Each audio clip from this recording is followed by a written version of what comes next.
एक भारतीय म्हणून तुम्हाला भारताच्या स्वातंत्र्याबद्दलची ही एक अत्यंत महत्त्वाची गोष्ट ही माहिती असायलाच हवी. आपण 15 ऑगस्ट 1947 ला स्वतंत्र झालो हे तर सगळ्यांनाच ठाऊक आहे. पण भारत नक्की कोणत्या कायद्यामुळे स्वतंत्र झाला हे तुम्हाला माहिती आहे का?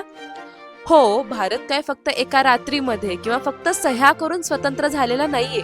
तर त्यासाठी ब्रिटिश संसदेमध्ये एक विशेष कायदा संमत करण्यात आलेला होता. त्या कायद्याचं नाव होतं भारतीय स्वातंत्र्य कायदा 1947.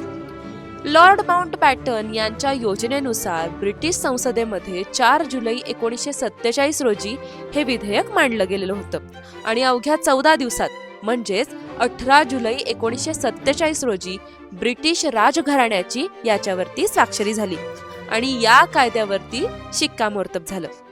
या एका कायद्यानं भारताचा इतिहास हा कायमचा बदलून टाकला.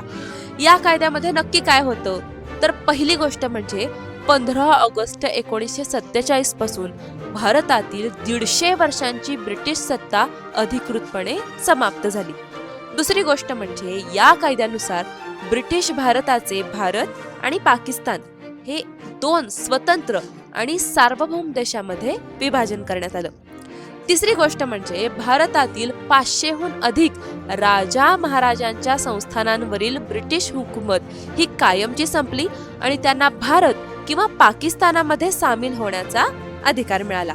आणि चौथी गोष्ट म्हणजे जोपर्यंत भारताचं नवीन संविधान तयार होत नाही तोपर्यंत देशाचा कारभार चालवण्याचे सगळे कायदेशीर अधिकार आपल्या घटना समितीला देण्यात आले.